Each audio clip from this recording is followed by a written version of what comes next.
Amén. Tomen asiento, por favor.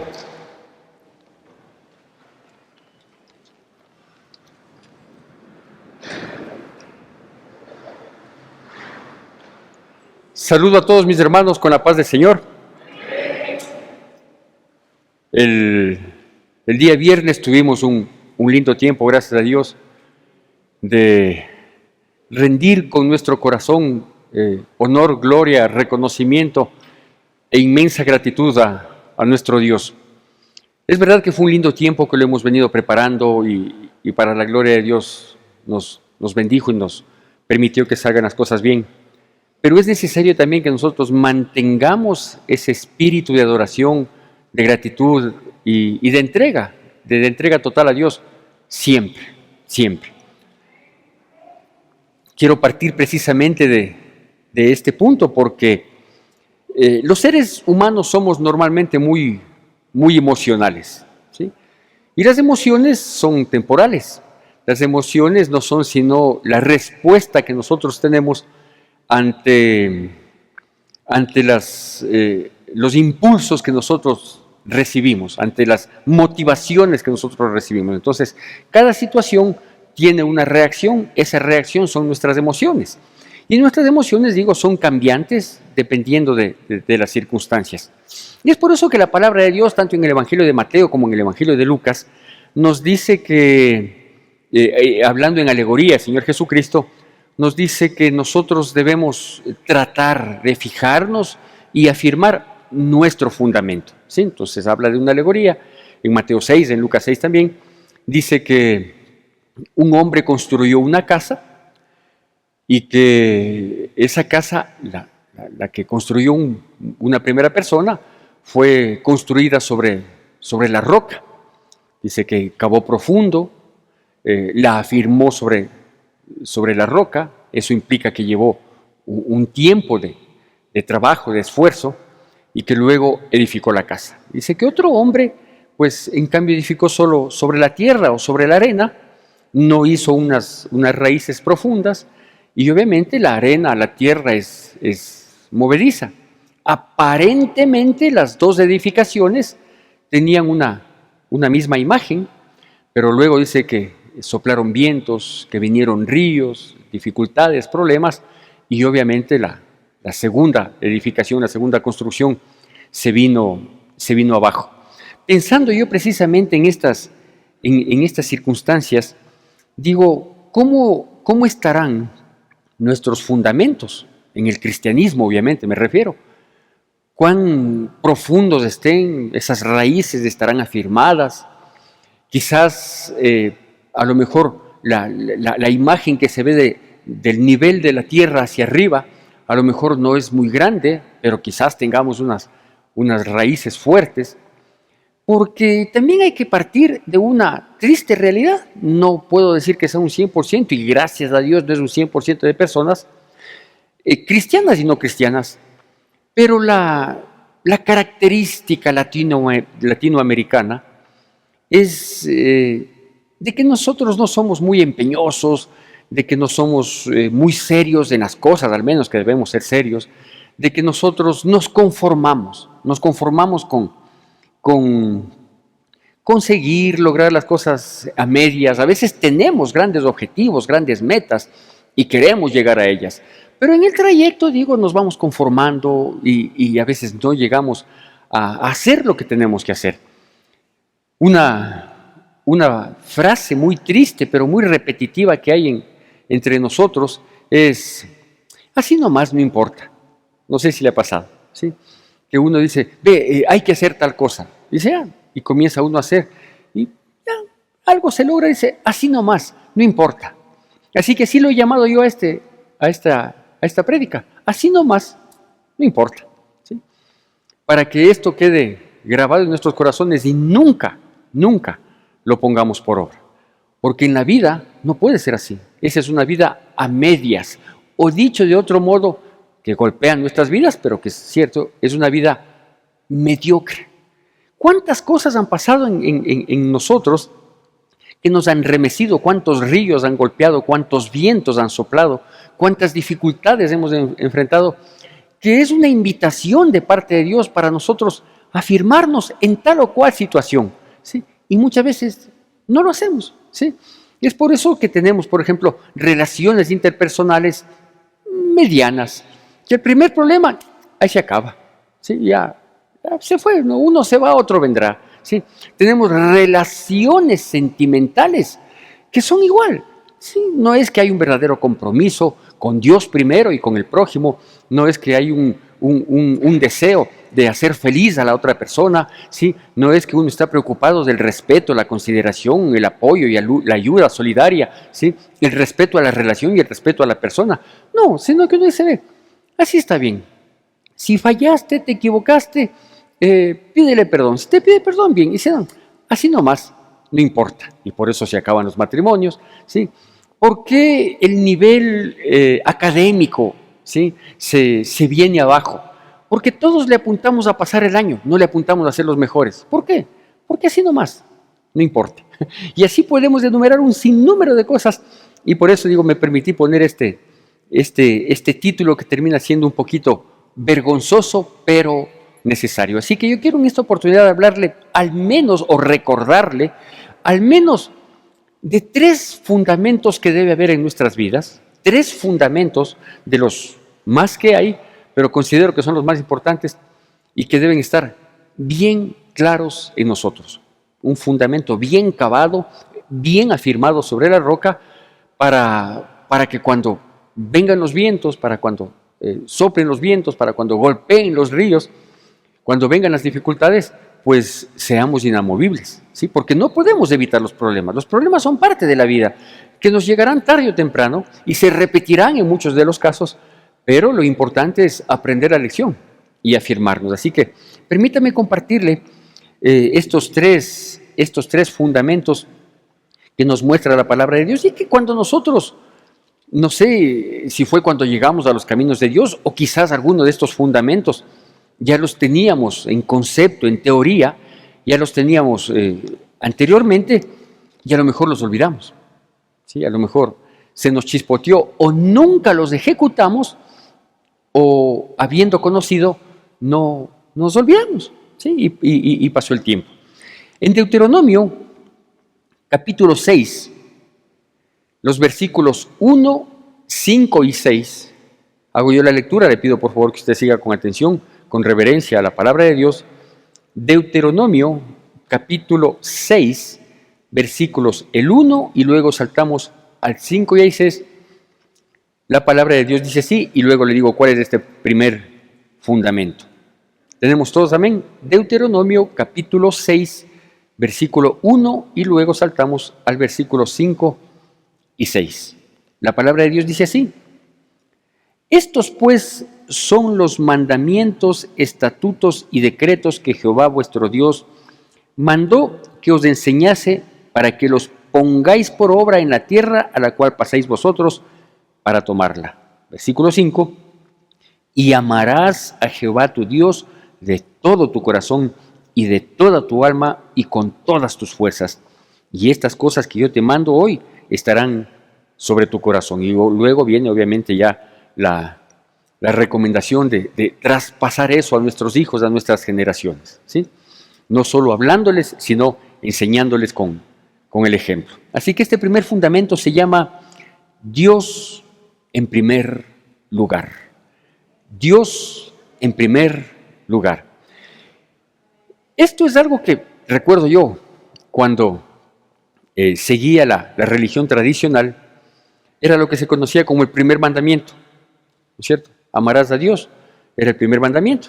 Era amarás a Dios sobre todas las cosas, se decía. Pues permítame ampliarle un poquito más, ¿sí? En base a lo que dice aquí la palabra de Dios. Tenemos que amar a Dios sobre todas las cosas, situaciones y personas. Le repito, hay que amar a Dios sobre todas las cosas, situaciones y personas. ¿Por qué le digo esto? Porque hay ocasiones en las que nosotros llegamos a estar tan íntimamente ligados, sentimentalmente, emotivamente, ¿sí? Ligados a alguien que vea, ¿dónde también quedará Dios, no? ¿Dónde quedará Dios? Eso con las personas. Y son errores que a veces cometemos sin darnos cuenta y de buena fe. Y de buena fe, mientras preparaba esto, mientras me inquietaba Dios en estos días sobre este tema, y ayer que estaba orando para decirle a Dios que me dirija, para que quede pulidita la prédica, yo pensaba en una realidad mía, ¿sí? Digo, por ejemplo, cuánto yo he amado y amo, ¿sí? No solo a mi esposa, sino a mis hijos. Cuando ellos llegaron a mi vida, cuando llegó mi primer hijo a mi vida, vea, para mí fue algo increíble, ¿sí? Algo que tocó tan fuerte mis emociones, mis sentimientos, que mis expresiones hacia él, desde muy niñito, hacia mi hijo el mayor, mis expresiones eran torpes, de buena fe, basadas en el amor, en el sentimiento, en la emoción que me causaba, pero eran torpes, porque no conocía de Dios. Y hoy que tengo mi nieto, por ejemplo, sí, le amo, me encanta, me tiene así, como yo suelo decir. Y ese sentimiento que me une a él, y usted puede pensar en alguien que le cause lo mismo, un hijo, una hija, un padre, una madre, un enamorado, una enamorada, ¿no es cierto? Es que nos mueve el piso y que increíble, o sea, sentimos que cuando no les vemos nos hace una falta terrible. Pues esa situación debe ser bastante menos que la relación que nosotros debemos tener con Dios. ¿Por qué le debe estar en primer lugar? Entonces, ¿qué pasa cuando no le ponemos a Dios en primer lugar? ¿Sí? Y no le ponemos por descuido, qué sé yo, ¿sí? O porque llegan ciertas situaciones que nos llaman la atención y nos distraen de lo que tiene que ser.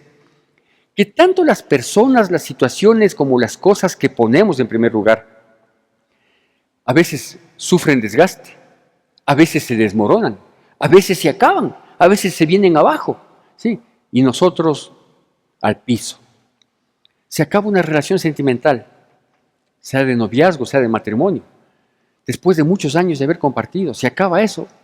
La gente muere, se suicida, quiere desaparecer, cae en profunda depresión, ¿no? Y usted dirá, ay pastor, pero es obvio, o sea, qué sé yo, un matrimonio de X años, una relación que era tan cercana. No, yo no digo que no se sienta, yo no digo que no golpee, que no afecte, por supuesto que sí, más aún, si hemos estado involucrados con sentimientos, claro que afecta, pero no nos debe derribar. ¿Por qué? Porque estamos cogidos de un ancla, ¿sí?, que es la primera en nuestras vidas, un ancla inamovible que es Dios, ¿sí? Pero ¿qué es lo que pasa? Que cuando golpea en ciertas situaciones, estoy hablando ahora de personas, ¿no es cierto? ¿Sí? Y de pronto esa relación interpersonal se acabó, se terminó, o temporalmente se ve golpeado, ¿sí? Uno se echa a morir, o sea, terminé con mi novia y vea, no quiero saber nada, abandono los estudios, ya no rindo en el trabajo, paso mal genio, paso mal genia, estoy sumergida en el dolor, estoy sumergido en el quebranto y no quiero saber nada de la vida. Entonces uno se da cuenta, porque eso pasa, es verdad, ¿no es cierto? Entonces uno se da cuenta y dice, oiga, ¿a quién le tenía en el primer lugar? ¿A ella? ¿A él? ¿Que ahora que te falta? ¿Que ahora que se ve que se distancia, uno se echa a morir? Sí nos golpea, por supuesto que nos golpea, pero debemos permanecer firmes. ¿Por qué? Si es que Cristo está en el primer lugar, por supuesto que sí. ¿Qué pasa con ciertas situaciones? ¿Sí? De pronto llegamos a tener una posición social, académica, económica, ¿cierto?, muy buena y de reconocimiento de otras personas. Y uno obviamente se siente muy bien. El trabajo es una de las situaciones que le ponemos a veces en primer lugar, que descuidamos muchas otras cosas sobre pretexto del trabajo. No le damos atención a la familia, no le damos atención a ciertas situaciones que a la postre nos damos cuenta que han terminado siendo muy importantes. Pero no, es que tengo que trabajar, y el trabajo, y tenemos justificativos, ¿no es cierto? No, es que el trabajo, ¿por qué? Porque de eso comemos, porque con eso tenemos. ¿De dónde crees que nos paseamos? Es del trabajo. ¿Por qué crees que tenemos lo que tenemos? Es del trabajo. Entonces el trabajo pasa a ser una situación impresionante que viene a ser hasta un ídolo en nuestras vidas. Y le ponemos en primer lugar el trabajo. ¿Por qué? Porque con el trabajo uno tiene todo. Pues no, uno no tiene todo con el trabajo. Tiene algo, sí, pero no tiene todo. Porque el trabajo nos termina, cuando le absorbemos tanto, o cuando el trabajo nos absorbe, nos termina robando la paz. Entonces el trabajo no tiene todo. Pero quien sí nos puede dar paz es Dios. ¿Sí? Entonces ponerle en el primer lugar a Dios es el fundamento indispensable, es el primer e inamovible fundamento que debe haber en la vida del cristiano. ¿Sí? Hay otras situaciones, como ejemplo nada más, que a veces ponemos en primer lugar. Una de esas, en estos tiempos, es mucho más evidente, es el dinero. Estamos tan enfocados en el dinero que cuando lo logramos nos sentimos reyes. Cuando no lo tenemos nos sentimos cucarachas, ¿sí? Y estamos pensando, y eso es lo que acapara nuestra mente, nuestro entendimiento. Si lo tenemos somos felices, si no lo tenemos nos sentimos desdichados. Es Dios, el dinero es un Dios. Por eso es que Dios dice, sí, que no podemos servir a dos señores, a las riquezas y a Dios, porque las riquezas le desplazan a Dios.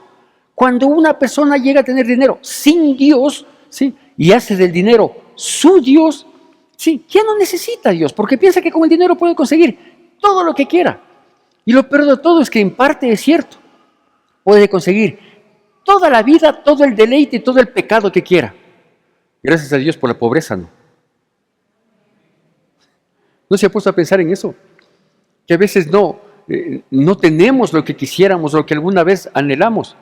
Y Dios dice, no, donde yo te concedo, porque Dios tiene el poder y Él es el dueño de la riqueza, Él es el dueño de la plata y el oro, y Él es el dueño de la tierra y su plenitud, dice la Biblia, ¿no es cierto?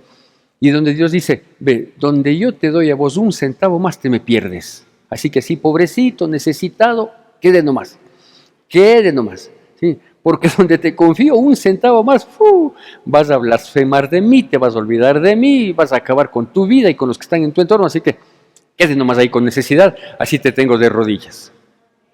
¿No lo ha pensado eso? Sí. Entonces digo, todo depende de qué esté en el primer lugar de nuestras vidas. Y en el primer lugar, primer parámetro, primer fundamento que debe haber en nuestras vidas es Dios en primer lugar. Si Él está en primer lugar, no es que no nos va a pasar nada, sí nos va a pasar, pero no nos va a tumbar. Amén. El primer aspecto. Y el segundo, vamos por favor a Primera de Pedro, capítulo 1. Son cositas que a veces se nos chispotean, nos olvidamos, ¿no? Capítulo 1, versículos del 14 al 16. Cada vez que vamos a leer la palabra, por favor, siempre la atención, la reverencia, para no solo honrar la palabra, sino para entenderla. Hay que prestar la debida atención. Primera de Pedro, capítulo 1, versículos 14 al 16.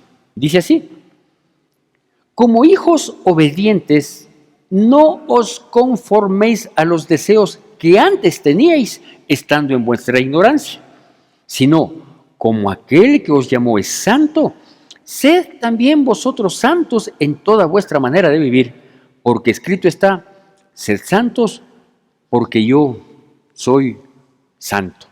Amén. Este segundo fundamento, que a lo mejor está un poquito descuidado, o bastante descuidado, es santidad, un estilo de vida. La santidad, un estilo de vida. ¿Sí? La santidad no es una opción, tampoco la santidad es una emoción que nos viene en diciembre, desaparece en enero y luego vuelve en la época de Semana Santa y desaparece hasta nuestra fiesta de gratitud. No, la santidad tiene que ser un estilo de vida. Pero mire cómo advierte la palabra, ¿no? Dice que siendo la santidad, versículo 15 y 16, siendo la santidad un estilo de vida, advierte, dice, que nosotros no podemos caer, en el versículo 14, ¿sí?, siendo ahora hijos obedientes, no podemos caer en eso de la gente que se maneja, la gente ignorante, dice, como eran antes, cuando estábamos en nuestra ignorancia. Claro, nuestra ignorancia, primero, nuestra ignorancia nos lleva a entender mal la santidad, ¿sí? Y es por eso que muchas personas aprendimos, digo yo, era uno de ellos, aprendimos a proyectar una imagen de santidad de acuerdo a nuestro criterio. Y como las otras personas ignorantes, tanto como nosotros, tenían el mismo criterio de santidad, ¿sí? Entonces se dejaban impactar. Entonces santidad era uno hacerse el bonito, usar cierto tipo de palabras, ser un hipócrita, proyectar una imagen. Y la gente que era tan ignorante como nosotros, pues lo que sucedía era eso, que la gente creía.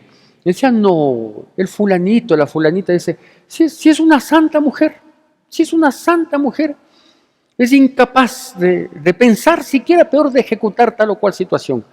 Y así nos manejábamos. Pero eso aquí de la palabra de Dios nos advierte, dice, ahora nosotros debemos ser hijos obedientes.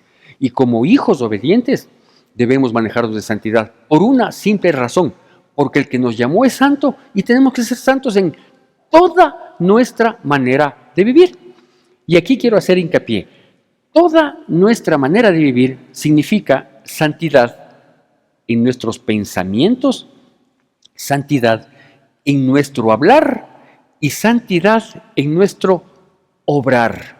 Santidad en nuestros pensamientos, en nuestro hablar y en nuestro obrar en lo que hacemos. ¿Por qué? ¿Y por qué en ese orden? Porque hay muchas personas, ¿sí?, que aparentemente terminamos obrando como que si fuéramos santos, ¿sí?, pero en realidad nuestras palabras desdicen de eso. O es peor, hay personas que terminamos obrando y que hablamos aparentemente como personas santas, pero nuestros pensamientos no coinciden con nuestras palabras y con nuestras acciones. Por eso es que la santidad, que no la ve la gente, que la ve Dios, porque Él es omnisciente. ¿Sí? Nuestra santidad comienza por nuestra mente, pensando lo correcto, desechando el pecado, apartándonos de los sentimientos y emociones que a veces nos impulsan a alejarnos de Dios, a separarnos de Dios. ¿Por qué insisto en separarnos de Dios? Porque la santidad es eso. Santo es ser separado para Dios. Eso es ser santo. Eso quiere decir que, por ejemplo, si soy provocado a ira, ¿yo puedo tener iras? Claro que puedo tener iras. ¿Por qué? Porque soy ser humano y soy provocado. Pero la ira no me debe llevar al pecado. Eso es diferente. Yo como santo, es decir, como separado para Dios, yo puedo tener tentaciones. Claro que puedo tener tentaciones. Claro que me puede llamar la atención. ¿Sí? Pero un santo reacciona diferente al que no lo es. ¿Sí? ¿Y por qué el uno permite y el otro no permite? El que lo permite es porque no está separado para Dios. Y el que no lo permite, los que no lo permitimos, es porque tenemos bien claro que estamos separados para Dios.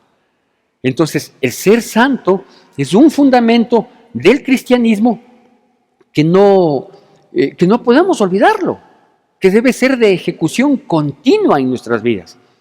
Porque donde olvidamos ser santos, sí, enseguida nos vamos a distraer del objetivo, que es vivir para agradarle a Dios. Por ejemplo, dice la palabra de Dios, eso lo dice la palabra, gracias a Dios, que la palabra tiene todo para redarguirnos, para pulirnos, para mejorarnos, para cambiarnos. Y si usted quiere, para golpearnos. Si la palabra de Dios me golpea, que me golpee. Pero mientras me golpea, me pule, me mejora, me enmienda. Dice allá, por ejemplo, en 1 Corintios capítulo 15, versículo 33, dice, no erréis. Oiga esto, dice, no erréis. 1 Corintios 15, 33, si alguien lo quiere anotar. No erréis. Las malas conversaciones corrompen las buenas costumbres. ¿Qué tal? Sí, dicho de otro modo, no te equivoques, porque si tú hablas cosas indebidas, conversas cosas indebidas, te entretienes en conversaciones que no corresponden a un santo, sí, vas a terminar actuando de manera indebida. Y las buenas costumbres que tenías, sí, se van a volver en malas costumbres. Y ahí caemos en lo que la palabra también de Dios nos muestra, ¿sí? Que queremos poner vino nuevo en odre viejo, ¿sí? O queremos poner parche nuevo en vestido viejo y termina desperdiciándose el parche y dañándose el vestido viejo. Porque nuestras costumbres, nuestra manera de actuar tiene que ser diferente, toda ya tiene que ser diferente. Si algo bueno había antes en nuestras vidas, hay que mejorarlo. Pero el 99% de nuestra vida tiene que cambiar, tiene que mejorar. ¿Por qué? Porque ahora nosotros hemos sido separados para Dios. Antes estábamos ahí sueltos en el mundo y viva la vida, ¿no? Comamos y bebamos que mañana moriremos. Pero ahora no es así. La santidad habla, por ejemplo, de tener buenos modales, algo que hoy no se ve, ¿no? Algo que hoy no se ve. Yo no sé a qué rato nos descuidamos en la educación, en la instrucción de nuestros hijos, cuando nosotros fuimos educados a punte palo y aprendimos, porque parece que es cierto que la letra con sangre entra. Ahora no hay buenos modales. Ahora usted escucha, por ejemplo, qué sé yo, uno está haciendo cola en algo, no sé, la cola del banco, y usted escucha conversar a la juventud principalmente, escucha a viva voz, hablan ellos a viva voz con malas palabras. Hablan de porquerías a viva voz, o sea, ni siquiera tienen vergüenza. Y nosotros estamos expuestos a escuchar y hasta ser parte de esas conversaciones, porque usted y yo tenemos amistades que no son cristianas. Y no es que digo que les matemos a todos ellos, que ganas no me falta, sí. Ya le voy a explicar, va a decir, el pastor siempre tiene esa inclinación media criminal, esa tendencia, parece que el pastor estuvo en alguno de la Penny ahí. Sí, no. Me acuerdo con tanta gratitud. Lo que pasa es que mi carácter es así. Y siempre he tenido este tipo de situaciones. Mi esposa todo el tiempo me reclama. Sí, me dice, contrólate, no digas así. Cuando yo digo, les arrastrara, dice, tranquilo, contrólate. Pero hablando de esto de que digo, me da ganas de matarles, había una canción en los inicios de mi caminar cristiano. No recuerdo bien, lo que sí me acuerdo es que cada que yo oí esa canción, lloraba. Lloraba porque me pegaba tan fuerte y que hacía referencia más o menos a algo así. Destacaba los errores en los que vivíamos. Decía, hasta que morí. ¿Sí? Y cuando morí, resucité para Cristo. Entonces, a eso me refiero, que me da ganas de matarles para que resuciten para Cristo. Amén. Ya. Entonces, es necesario que yo explique, porque si no después voy a ser malinterpretado y van a pensar que tengo algún instinto criminal, que tengo características lombrosianas. No, nada de eso. Los abogados me entienden, ¿sí? Así que no es eso. Es como cuando yo digo, estos desgraciados, ¿sí? No es que les estoy ofendiendo, les estoy diciendo que desgraciados es despojados de gracia. Amén. Así entenderánme. ¿Sí? No, cuando digo esto, se ve el pastor, qué grosero, qué atrevido. No, estoy diciendo que son sin graciados, o sea, sin gracia, nada más. Bueno, aquí tratando de justificar los pecados. La santidad es un estilo de vida. ¿Sabe a qué otro nombre podríamos haberle puesto a este otro fundamento? Que la santidad es estilo de vida. Una palabra podría calificarle. Se llama pureza. Pureza. Así. Pureza en nuestra alma, en nuestro pensamiento, en nuestro corazón, en nuestras actitudes, en nuestras palabras, en nuestras conversaciones. Porque yo no sé si se ha dado cuenta, a mí me ha pasado, ¿sí? Que tengo bien claro el panorama. Yo tengo bien claro el panorama. Pero sin darme cuenta, caigo en la provocación y me dejo llevar por una conversación, me dejo llevar por una imagen de televisión, me dejo llevar por las distintas maneras en las que muchas veces nos desviamos de esa pureza que debe haber en nuestras vidas. ¿Y sabe por qué pasa eso? No es para que usted diga, no, si al pastor le pasa, a mí también me pasa. Mal de muchos consuelo de cristianos, no. Eso pasa porque Dios no está en el primer lugar de nuestra vida. porque cuando Él está en el primer lugar de nuestras vidas, no somos inmunes a que la tentación y la provocación hacia el pecado venga, pero sí somos sostenidos, sustentados, cubiertos, protegidos y guiados a actuar de manera correcta. No erréis. Las malas conversaciones corrompen las buenas costumbres. Y el tercero y último fundamento, le pido por favor que vayamos al Evangelio de Mateo, capítulo 24. Mateo capítulo 24, esto está también en Marcos, está en Lucas, pero creo que el de Mateo nos ayuda mucho. Este versiculito que es tan importante en estos tiempos de tanta innovación, para decirle cuál es el tercer fundamento. Hay muchos más fundamentos, pero quiero compartirle de momento al menos estos tres, los otros cuando Dios lo disponga. En el capítulo 24 del Evangelio de Mateo,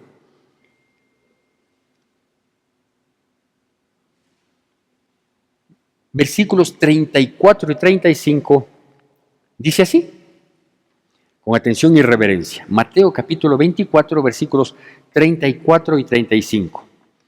De cierto os digo que no pasará esta generación hasta que todo esto acontezca. El cielo y la tierra pasarán, pero mis palabras no pasarán. ¿Sí? ¿Cuál es este tercer fundamento? Este tercer fundamento es fe inamovible. Fe inamovible. Cielo y tierra pasarán, pero su palabra no pasará. Y su palabra se va a cumplir porque esta generación no va a pasar mientras todo no acontezca. Ni una coma, ni una jota dejará de cumplirse. ¿Por qué le llamamos a esto una fe inamovible? Porque si la palabra de Dios nos recuerda que su palabra es eterna y que su palabra se cumple, entonces nosotros debemos de entender esta fe inamovible primero como una doctrina, la fe. Es decir, nuestro accionar en este mundo al que no nos pertenecemos, pero vivimos en él, porque eso dice la palabra, que nuestra ciudadanía está en el cielo y que nosotros, aunque vivamos en este mundo, no pertenecemos a él. O sea, no podemos identificarnos, no podemos seguir su corriente, no podemos estar de acuerdo con sus preceptos, ¿sí? Entonces, hay muchas cosas que de algún tiempo acá, de mucho tiempo acá, se vienen desmereciendo de la palabra. Dicen, no es así. No, antes era así. No, perdónenme. Cielo y tierra pasarán, pero su palabra no pasará.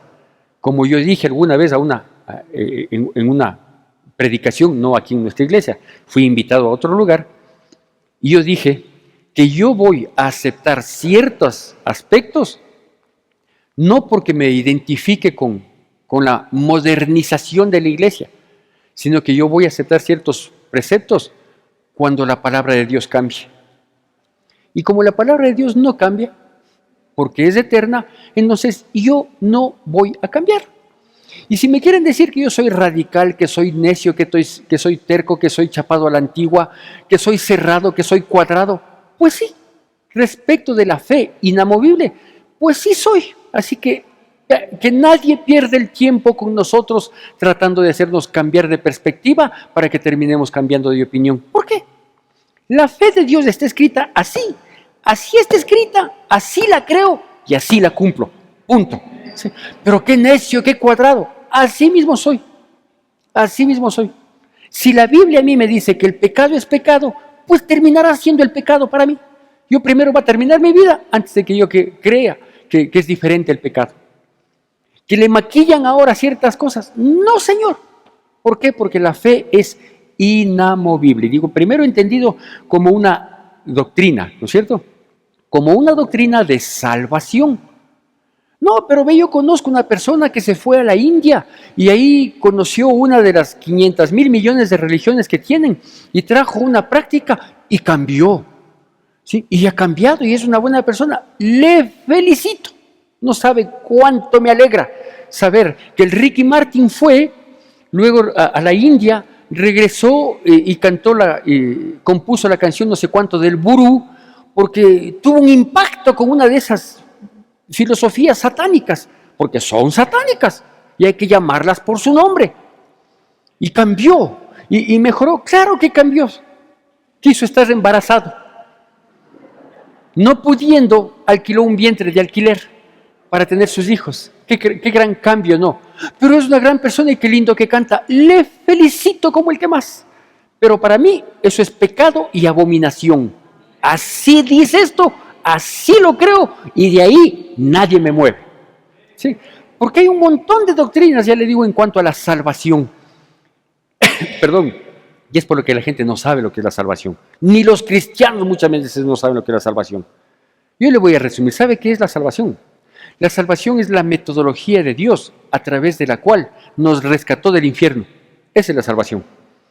Porque todos hemos pecado y destituidos quedamos de la gloria de Dios. Y como la paga del pecado es muerte, pues eso es lo que nos esperaba. Una muerte aquí, física, y una eterna condenación en la vida posterior, que es una vida eterna. De eterna condenación o de eterna plenitud. Todos nosotros nos íbamos, a pesar de ser buenas gentes, a pesar de que sí pecamos un poquito, pero en cambio qué generoso que era yo, sí, pero en cambio qué comedido que era yo, y uno queriendo compensar el pecado con buenas acciones, cuando el pecado, la única posibilidad es, la paga del pecado es muerte.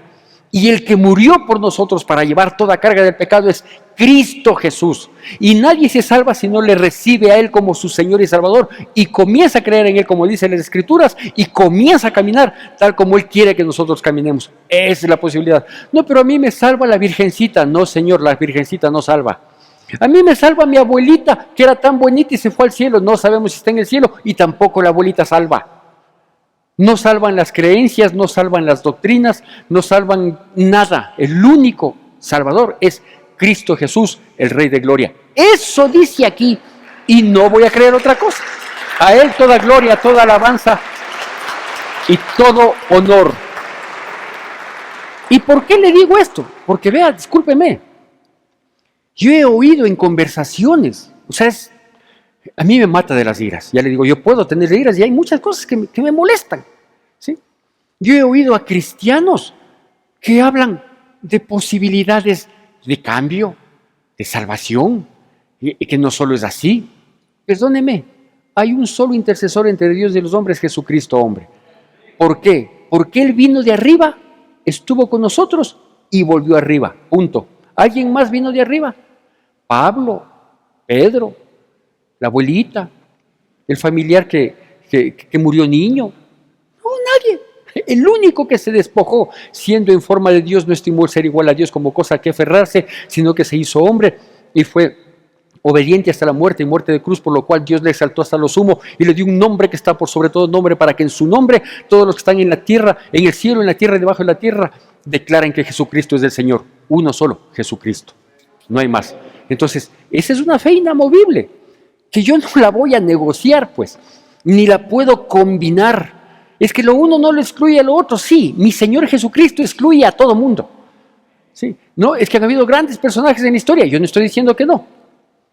Yo no estoy diciendo que no. Lo que yo digo es que es Salvador, uno solo, Cristo Jesús, el Rey de Gloria. Y he entendido también la fe inamovible como mi creencia en Él. Ahí sí, vea, perdóneme, pero qué alegría nos debe causar cuando nos digan temáticos, orates, locos, radicales, ¿sí? Qué bueno que nos lleguen a decir así. Había antes canciones que hablaban de esto, ¿no? Canciones cristianas que hablaban de esto. Había una canción que me encantaba porque era así movediza, y como yo soy medio movedizo y como algo queda, ¿no?, de la vida pasada, ¿sí? Pero ahora para la gloria y honra de Dios, lo que puede honrarle, lo que no, que saque nomás de mí. ¿Sí? Había una canción de Marcos Witt que decía, Señor, hazme un radical. ¿Sí? Ahora ya no se canta eso. No es que son antiguas las canciones, no, no se trata de eso. Es que ahora el Evangelio se le presenta light. ¿Sí? ¿Y de cuándo acá? Dios ha dicho, en realidad ya estamos en el año 2021 y sí, pues hoy hay otros criterios, la cultura ha cambiado, las cosas van renovándose. Esta de renovar el Evangelio y que la iglesia se actualice. ¿De qué? Cielo y tierra pasarán, pero su palabra no pasará. Y nada de lo que esté escrito dejará de cumplirse. Y si Dios dice que Él tiene que estar en primer lugar, y si Dios dice que mi fe debe ser inamovible. Y si Dios me dice que mi estilo de vida debe ser la santidad, pues así tiene que ser. Y punto. Y no hay vuelva luego. Y no tengo por qué discutir ese tipo de cosas. ¿Sabe por qué? Porque la palabra de Dios me advierte en aquella alegoría a la que yo hice alusión al inicio de la prédica, en la que dice que vendrán vientos, golpearán ríos, tendremos dificultades, ¿sí? Y si no estamos afirmados con el fundamento de la fe, si no tenemos un fundamento sólido, si no estamos afirmados sobre la roca, dice que la ruina será grande, ¿sí? Y nosotros no hemos sido llamados para terminar arruinados. Hemos sido llamados para ser más que vencedores en Cristo Jesús. Que Dios bendiga poderosamente nuestras vidas en Cristo Jesús. Que la gracia de nuestro Señor Jesucristo, el amor de Dios nuestro Padre, la comunión y consolación de su Santo Espíritu sea con todos y cada uno de nosotros, y el pueblo de Dios, que es el pueblo más feliz sobre la faz de la tierra, dice: amén. Te recordamos nuestras actividades. Seguimos en oración todos los días a partir de las 9 de la noche. El jueves 25 de noviembre nuestro pastor nos compartirá un mensaje de reflexión. Madres unidas para orar todos los sábados a las 7 de la mañana. Última reunión de adolescentes del año el sábado 27 de noviembre a las 10 de la mañana de manera presencial en la iglesia CAC. Tu donación es importante para sostener la obra de Dios. Puedes realizar tus aportes en la cuenta de la Iglesia Evangélica Centro de Adoración Cristiana o acercarte a las oficinas de la iglesia. Gracias por acompañarnos. Todo lo mueves con tu mano para dar bendición. Hasta el mar se abrirá para que yo pueda pasar. Por eso mi voluntad es para ti, a tus pies, a tus pies, a tus pies, oh Señor.